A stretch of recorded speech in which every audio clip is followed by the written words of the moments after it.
misadventure working in China.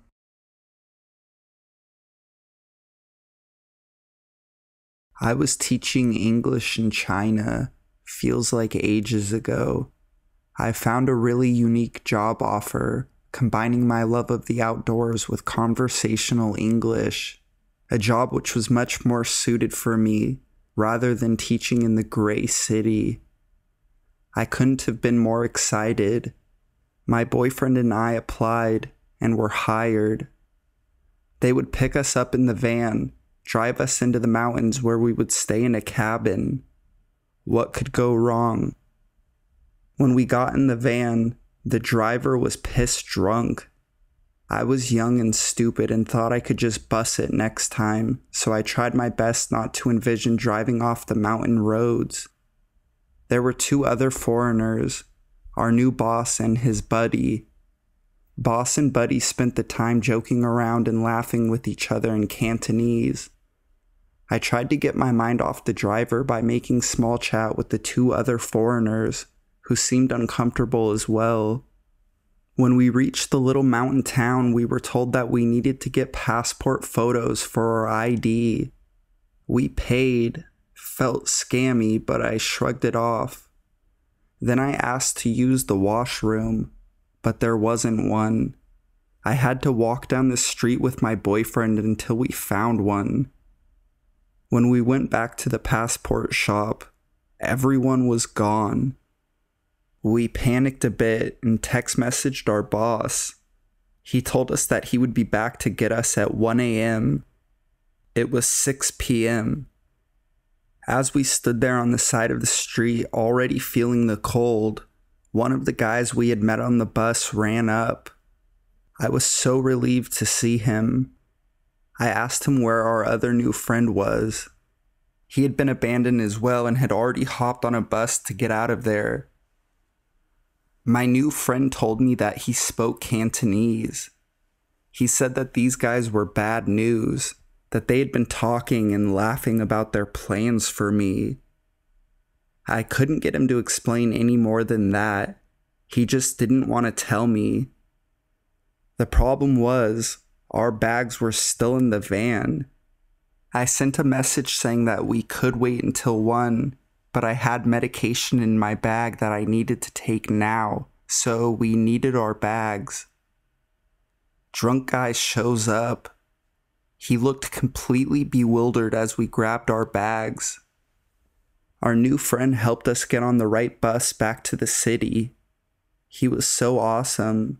I think I thanked him profusely enough. They kept messaging me for a while, asking what happened, telling me that they still wanted me to work for them. Never messaged my boyfriend. I never responded. I wonder what their plans were, but I don't like to think about it. If that guy hadn't have warned us, we would have stuck around.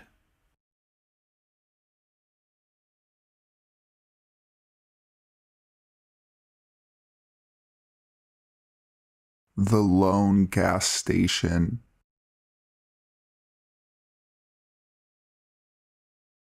Ignore the dramatic title.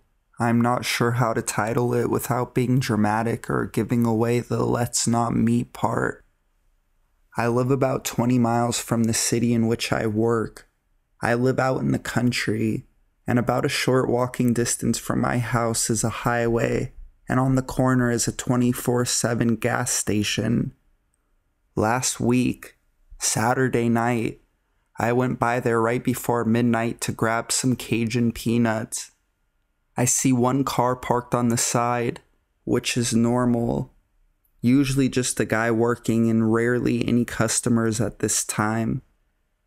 Do you ever feel this dread overcome you? Like you know something is wrong? Well, I walk in and I don't see anyone. Nobody behind the counter or in the store.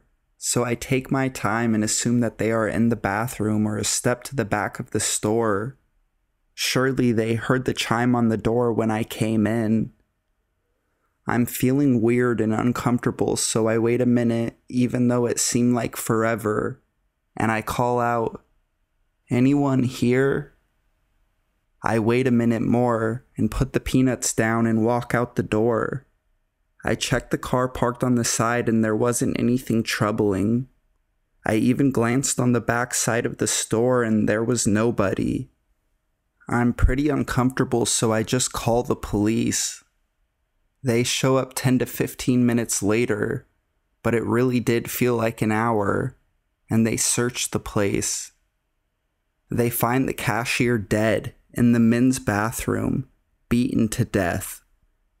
They called in backup, asked me to recap what I experienced, and then I went home. That ain't even the fucked up part.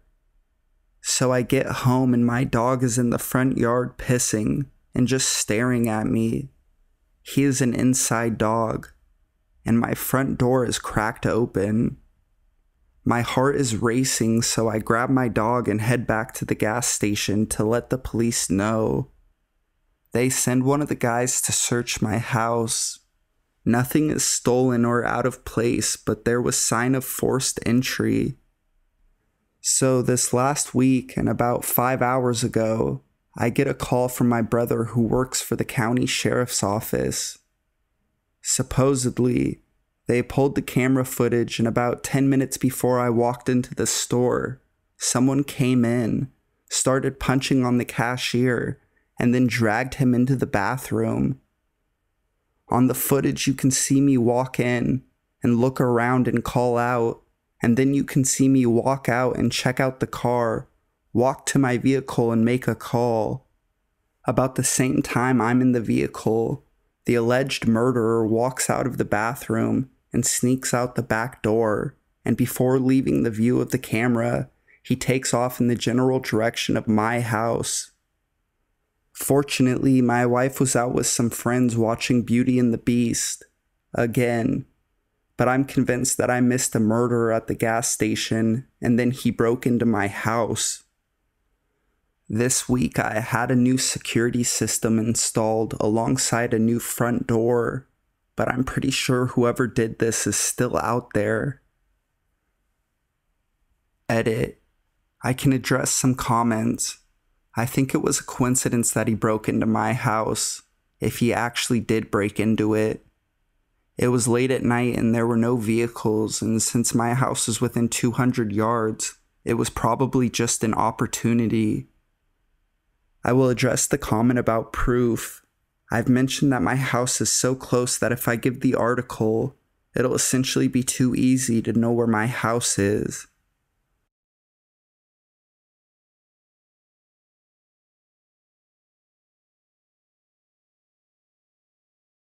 Sketchy Detroit cop tries to get me in his car at 2 a.m. for no reason.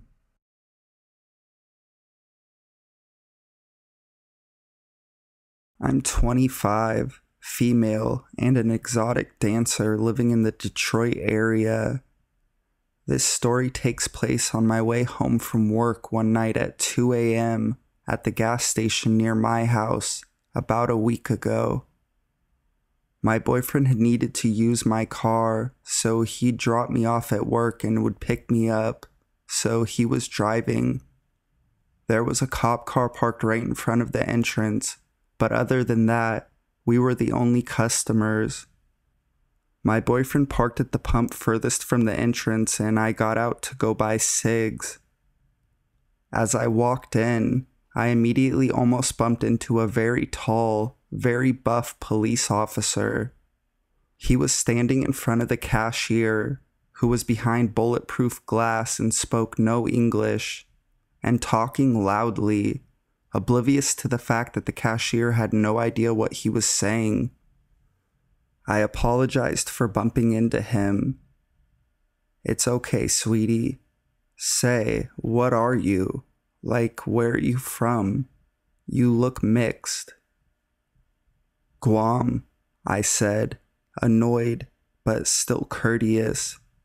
I'm terrified of police, especially Detroit cops. "Guam? Lots of hookers there, yeah? He laughed.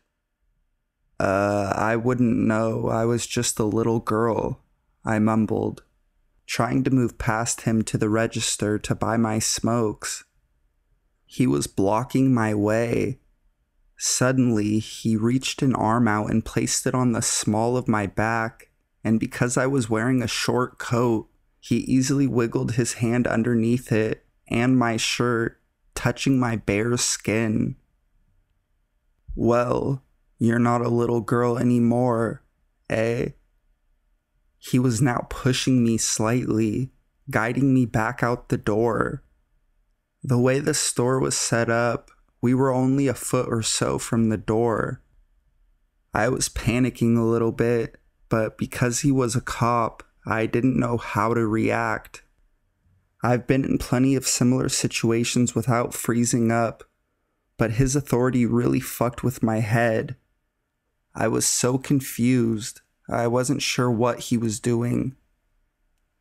We exited the store. His empty squad car was parked directly outside the doors. He was leading me towards it, talking loudly. I'm cruising alone tonight. I could jack off if I wanted to. I love riding alone.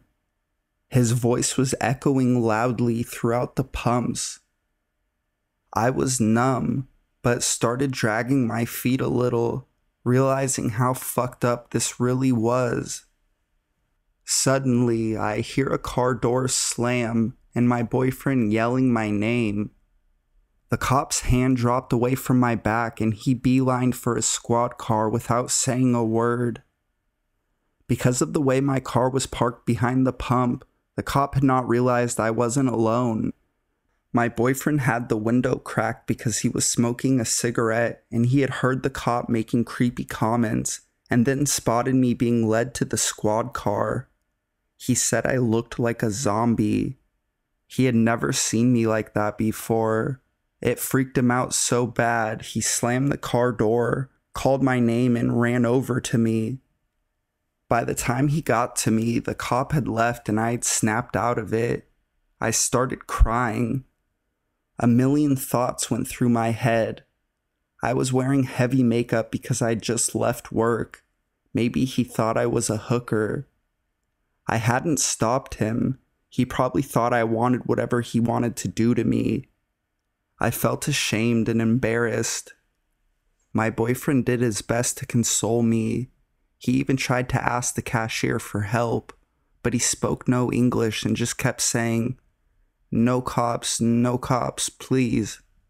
He was probably illegal. I understand. He also had no idea what had just happened. I mean, I was there and I could hardly process it. In the end, we just went home and tried to forget about it. I've been avoiding that gas station and I never go out alone anymore. My heart stops for a second every time I see a Detroit cop behind me while I'm driving. Edit. I forgot to add, when we went back to the gas station together during the day and asked the owner for the security footage after explaining what happened, he claimed that they deleted every 12 hours, meaning it was gone. I think that's bullshit and he just doesn't want the cops involved because he has illegal workers and commits fraud by allowing people to buy alcohol with bridge cards. He kept saying, "If it really big deal, you get warrant. He no hurt you. Why you complain?" And asked us to leave. A Redditor gave me some advice that made sense, so I'm going to talk to my boyfriend's boss, who is a great guy and also an ex-Detroit cop. Hopefully he will have some idea of the safest way to go about reporting this that won't end with me or my boyfriend having a target on our backs.